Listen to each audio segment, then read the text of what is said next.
I was in San Francisco the other day, and an item in the San Francisco Chronicle caught my eye. It was about a woman who had earned a fortune designing and selling clothes for the children of the well-to-do. It said her secret was in the simplicity of the clothes she produced. The story carried a headline that read, "Children's Styles That Last Forever." The article, written by Joan Chatfield Taylor, began, "It's often true that the simplest things cost the most money, and nowhere is it truer than in children's clothes. If it's ruffles, bows, trendy colors, and faddish styles you want for your little darling, you can just stroll down to your five and dime mail-order catalog or discount store. If it's an absolutely plain dress or play suit you want, you may have to go to the 7th floor of I. Magnin to buy a Florence Eisman." Florence Eisman has been called the Norell of the children's wear industry. Like Norell, she specializes in rather simple shapes, perfectly executed in the best available fabrics. Also like Norell, she makes clothes that don't go out of date. The clothes she designed in the 50s could be worn by children today. Florence Eisman believes in utterly simple dresses, preferably without belts or waistlines, in clear, bright colors or classic neutrals like gray, navy, and black. The declining birth rate has been hard on the children's wear industry, but Florence Eisman continues to thrive. The high quality of the fabrics, most of which are imported from Europe, and the workmanship, all of which is done at the Eisman factories in Milwaukee and Fond du Lac, Wisconsin, are two reasons for the durability of Eisman designs. Well, in reading that story, I was struck by how much we can learn from it. It's a story that has to be told and learned over and over again. First, simplicity of design. Design following function. What is the product supposed to do? It's supposed to clothe small children who must not only look good in their clothes, but who spend a good deal of their time running, playing, squirming, climbing, sliding, staining, straining, and subjecting to every torture test possible the clothes they wear. Children don't change. They are much the same today as they were 10,000 years ago. Secondly, quality of materials and workmanship. Incidentally, I mentioned that I wanted to use the Florence Eisman story for a direct line to my wife, and she informed me that our little boy, Ted, wore nothing but Florence Eisman clothes when he was small, and that the clothes are still in service with various relatives. As I read the Florence Eisman story, it reminded me of a Sidney J. Harris column I had read and clipped the week before. Mr. Harris had predicted in a column written nearly 30 years before that the men's hat industry would very likely come to an end during his lifetime. After the column appeared, he'd received a stiff letter from the president of the Stetson Company taking issue with him and telling him he didn't know what he was talking or writing about. Well, last year, the Stetson Company went out of business. A few months later, HCA, the largest volume hat maker in the United States, announced that it intended to sell out. Sid Harris went on to point out that today about 1 man in 30 buys a hat, while at the turn of the century almost every man did. And he said, "I have long maintained that the so-called practical businessmen often don't know their own business, and that social theorists, poets, and even vagrants could sometimes tell them more about what's happening or going to happen than they learned from interviewing one another in the 537 club car back to the Ivory Suburb." In his column, written back in 1944, Sid Harris suggested that the American male was seeking a new masculine image, and that the traditional hat foisted on him since Victorian times made him feel foolish, pompous, and inept. I and all my friends under 30 at the time wouldn't be caught dead in a hat. But the hat makers blindly persisted in relying on classical styles when the whole mood and tempo of life had shifted into a higher gear. It was not lack of funds or facilities, as much as lack of imagination, that presaged the doom of the conventional American hat. Beginning after World War II, the American man resented the bland uniformity of the dumb-looking hat, which not only failed to make him look dashing and virile — in the past his father wanted only to look respectable — but also blew off in the slightest wind, failed to provide warmth and comfort, and became permanently misshapen in the first rainstorm. Florence Eisman waxed prosperous in the world's most competitive business, while the giants in the men's hat business, with all the wealth and facilities at their beck and call, failed. Florence Eisman makes simple, well-designed children's clothes that appeal to the good taste of discriminating adults and the functional needs of children, fashioned from the finest materials and sturdily fabricated to take such punishment for many years.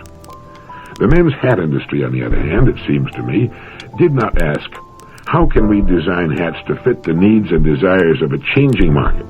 Instead, they tried to sell a changing market an unchanging product. I think the American automakers missed the boat on the small, inexpensive-to-buy-and-operate car for the same reasons. The hat makers blindly persisted in relying on classical styles when the whole mood and tempo of life had shifted into a higher gear. I think that What Sidney Harris wrote about the hat business in 1944 is true of the world automotive market today, in which there's been a very obvious change going on for some time. I think many of the products turned out by the major automakers are as obsolete today as the Victorian hat, and I think the first one that applies the common-sense, good-taste system of Florence Eisman will capture an inordinate share of not just the American market, but the world auto market as well. Now, how about what we do? How can we apply the Florence Eisman formula to what we produce? It isn't her formula at all, really, as I'm sure she'd be the first to admit. It goes all the way back to ancient Greece. She and the few others like her have simply had the good judgment and good taste to apply the formula and reap the inevitable rewards. It will perhaps pay us to take a new look at what we do and ask some important questions, such as, 1, what is my product or service supposed to do? What is its real function? 2, is it doing that in the best and most direct way possible? 3, is it simple, uncluttered, in good taste, and of the best materials available to me? 4, does it meet the needs of my customers and prospects, and will it continue to meet their needs for many years to come? 5, is it the very best we can produce to do the job it is intended to do? 6, do we have our customers' best interest in first place, or have we made them subordinate to profits? The test of a good or great product is that it tends to remain in style for many years, even centuries. The architecture, statuary, and literature of ancient Greece is still right up to date, as interesting and as valuable today as it was 2,000 years ago. A Stradivarius violin or a painting by one of the masters, good crystal, silver, and china, all have appreciated over the years, like good real estate. Now, how about what we do? Will it meet the test of greatness, or be so much useless junk in a few short years? I know a man and his wife who migrated from a small town in Oklahoma to the big city of Los Angeles. When his friends asked them what they were going to do out there, they told him that they were going to stay in the same business, which was operating a medium-sized eating place. Nothing fancy, just hamburgers, fried chicken, and shrimp, soft drinks, and coffee. Well, as friends do, they shook their heads and did their best to dissuade them. They told my friends that there were almost as many eating places in Los Angeles as there are people. One report even says that there's more. Why, on just one boulevard, you know, the one that's hard to pronounce, there are 1,000 eating places lined up on both sides of the street so close together they breathe on each other with their exhaust fans. But undaunted, the couple moved to the great sprawling city with its teeming millions of people and ubiquitous eating places. In an undistinguished part of town, on an undistinguished thoroughfare, they rented a very small, vacant store. They equipped it with the necessities for such a place, with only 4 or 5 rough tables and benches, put a small identifying sign out front, and opened for business. Within 60 days, they were operating a gold mine. They had planned to be open 7 days a week until they found which day was the lightest, and then they'd close on that day. There were no light days. Every day was busy, and the little cash register rang from morning to night. They were so busy cooking hamburgers they didn't have time to clean off the tables, so the customers did it for them, putting the paper cups and plates and napkins into the trash can for them. They then hired a boy to keep the place clean and generally help around the place. Every night, they'd go home exhausted but happy. Their business is a big success. Right across the street from them, a large, nationally syndicated and advertised drive-in has been in operation for several years. Soon the manager of that place was sneaking into my friend's place to eat his lunch, and his employees dropped in after their shifts. Working people from as far as 10 miles away drive to my friend's place for hamburgers. A couple from a little town in Oklahoma have become a hit in the big city with the thousands of eating places. How did they do it? Charge less for their hamburgers? No, theirs actually cost more than the average. But instead of competing with all the other eating places in the city, my friends created. Instead of buying the uniform little hamburger patties from the wholesaler, as most everybody else does, so that every hamburger tastes exactly alike no matter where you go, my friends buy their hamburger from a local supermarket and make their own, 4 to the pound. Each hamburger has 1/4 pound of meat, is served on a 5-inch toasted bun with crisp, fresh lettuce, garden-grown tomatoes, and thick, juicy slices of onion. Their secret? It's simple. They just serve the best hamburgers anybody ever ate. They'll never sell as many as the big place across the street, maybe, but they sell all they can cook, and the little cash register rings all day long. Will Durant, the famous philosopher, has written that human beings can be divided into two main categories, negative and positive. Now, we all know there are people who have more positive impulses than negative impulses. With these positive people, the tendency is to approach, to seek, to overcome, and to possess. These are the positive characteristics. And there are others in whom the negative impulses predominate, people in whom the tendency generally is to hesitate, to retreat, to find shelter and safety, to submit. And it's these people the philosophers call the negative characters. Now, no person is entirely all of one or the other. Each of us has some of both, but we lean heavily toward one or the other. Dr. Will Durant says the negative character tends to be undersized, and though he admires very much every redeeming quality of his face, his form, his mind, he's always awkwardly conscious of his physical inferiority and looks enviously out of the corner of his eye at the tall and vigorous workman or the man of affairs who passes by erect in the pride of stature and health. What the negative person lacks above all is body, energy, horsepower, according to Durant. He seems not to have enough blood. At the table, he has no appetite. He's finicky with food and easily disgusted. He worries about whether he left a big enough tip. He walks from the room as if he hoped no one would see him and feels as though everyone is looking at him.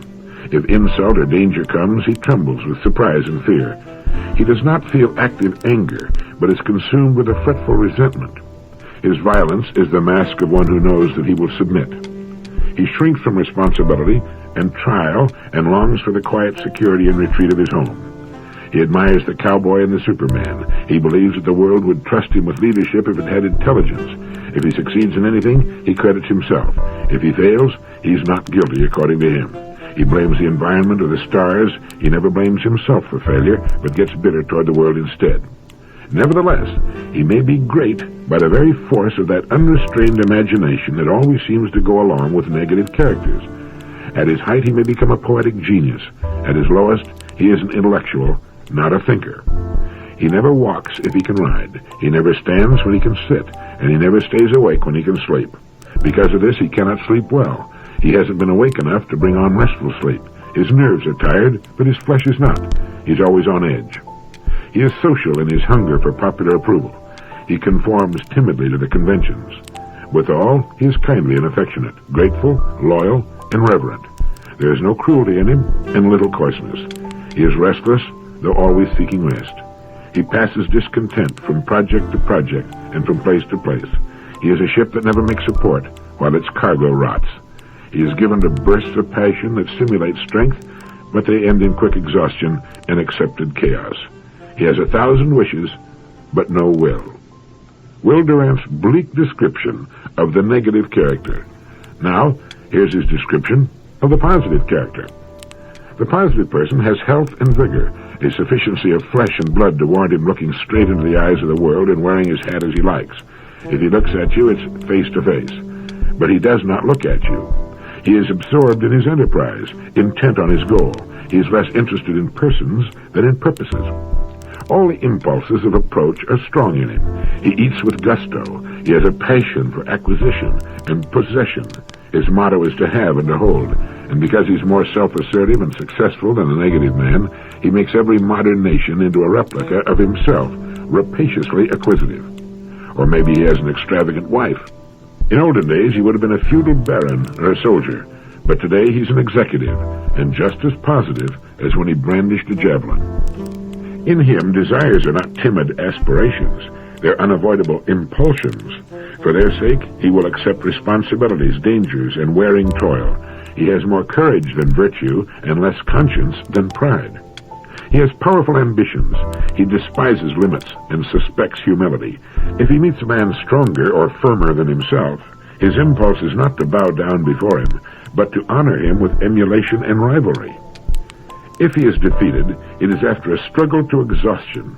He is curious. All processes lure him, and his mind plays actively about strange and novel things. He believes in action rather than in thought, and like Caesar, he thinks nothing finished if anything remains undone. He likes a tumultuous life and is not tempted by rural simplicity and peace. Peace, he thinks, was made for old age and does not become a man. He is domineering and likes to feel that men are bricks to his trowel, to build with them what he likes. and they find a secret zest in being led by him. He's so certain, so confident, and so cheerful. His activity makes him healthy and leaves him no time for thought or gloom. He enjoys life, bad as it might be, and does not ponder much on the future or the past. Nevertheless, he's a man of ideas, not a poet, nor a painter, nor a theoretical philosopher, nor a scientist, but an inventor, an architect capable of original designs, an engineer brave enough to span great rivers with poems of woven steel, a sculptor commanding marble into life, a scientist willing to face all the world in defense of a new truth. When his wife irritates him, he goes to his club. When the club bores him, he forgets himself and his work. His active life defends him against nerves. What he has above all is will. Not wills, but will. Not a medley of ambitions and desires canceling one another in unreconciled hostility, but a unity of aim, an order and perspective of purpose. He dies never doubting that life was a boon, and only sorry that he must leave that game to younger players. Each of us has some of the positive and some of the negative in our makeup. The idea is try to make the best use of the good qualities of both. Here's some information about an unlooked-for but exciting development.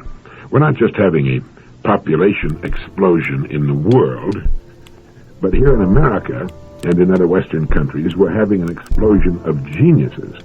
And it makes for an interesting future, an acceleration of the times which are already stunning in the fields of science. Time magazine reported some time back that one of the delights of co-education and rising college entrance standards is that the smartest 10% of young Americans are now thrown together on campuses at the most susceptible age for romance and marriage. The genetic consequence, reports physicist John R. Platt in the University of Chicago magazine Context, is a zooming output of high IQ children. These marriages are now producing 5 or 10 times the total number of youngsters with IQs of 150, for example, that we would get from perfectly random marriages in the normal population, where IQs average 100. He says that even more spectacular children may be coming out of the intellectual colonies like Oak Ridge or Los Alamos, where 1 man in 6 has a PhD, and out of the faculty communities of the great universities, where all the men and many of the women have advanced degrees.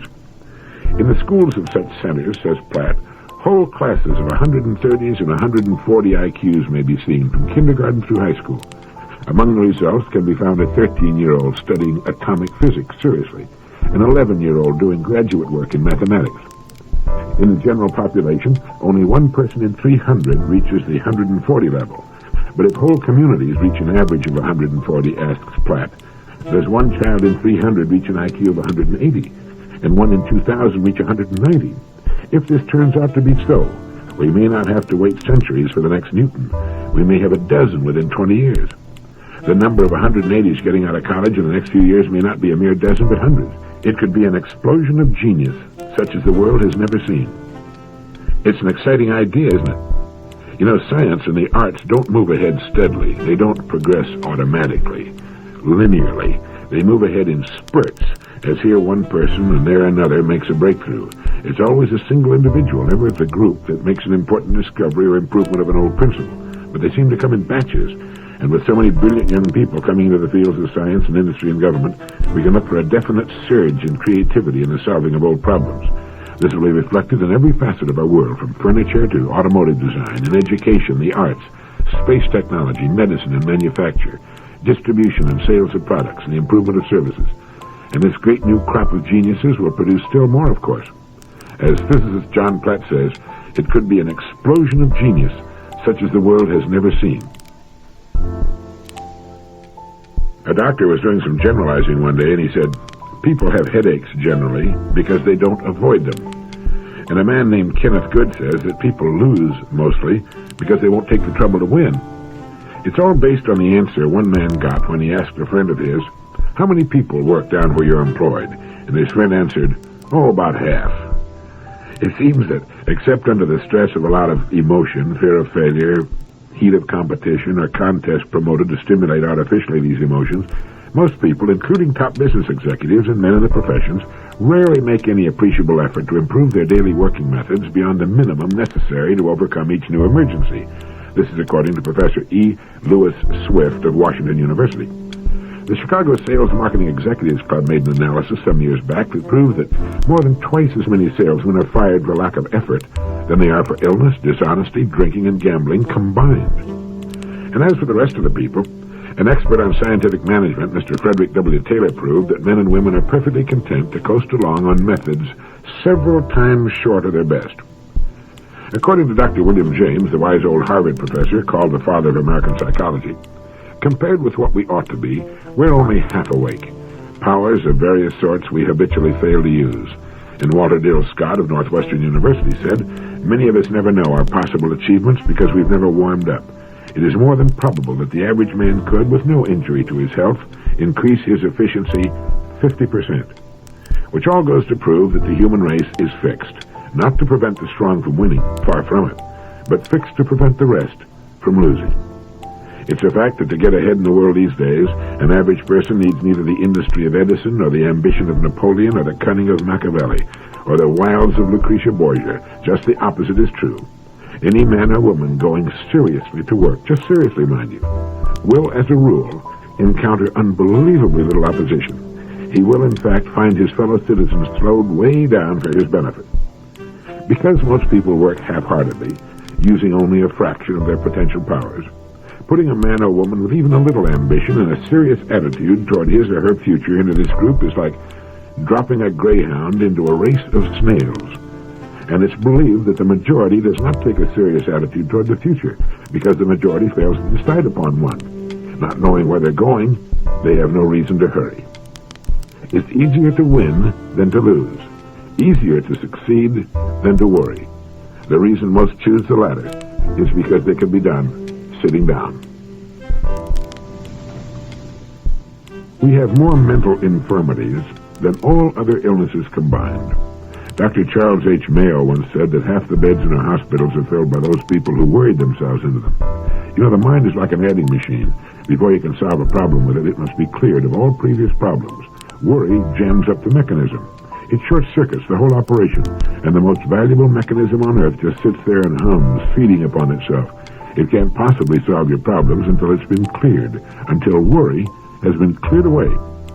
It's been proved many times that by a simple change in attitude, in mental outlook, that the same amount of time and energy devoted to worry could be used to solve our problems.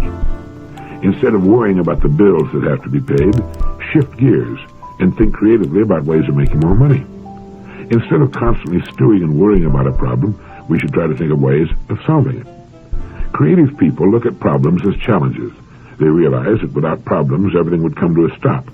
Problems are what keep the race moving forward. They're responsible for every forward step we've ever taken, collectively or individually. All industry exists solely for the solving of our problems, as does agriculture, education, and government. A person goes to school to learn to solve his problems and the problems of others. Where would the doctors be if there were no health problems, or dentists, or lawyers, or businessmen, or teachers, or workers?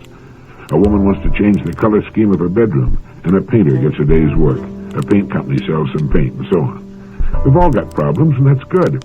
Without them, we'd still be swinging through the trees and living in caves, and all problems are temporary. As the wise man said, this too shall pass. So if you want to have a lot more fun and a lot less worry, try to put your problems in their true perspective. See yourself as a part of the world as a part of the universe, and the universe as a part of a great and mysterious living picture. Seen in their true light, most problems shrink to their true size. Then, don't worry about it. Shift your mental gears. Clear your mind of worry and set your mind to the solution of the problem. It has a solution. It will be solved. The same kind of problem's been solved a million times before. But as a wise old man said to me one time, in a life where death is inevitable, never worry about anything. If you come across a plank on the ground, say the plank is 12 feet long and 12 inches wide, you'd have no trouble walking from one end of it to the other. Now let's put that plank 100 feet high and stretch it between two buildings with nothing under it except 100 feet of air and a street down below. Would you walk it now? Same plank, same distance, but a different, more demanding situation. Let's say you're telling your family gathered around the dinner table about something in which you believe, your philosophy of living, for example.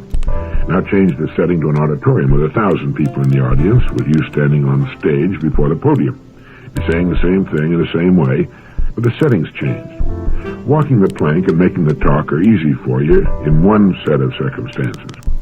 Without changing your performance at all, but only the setting, a new element is introduced which changes your mental attitude considerably.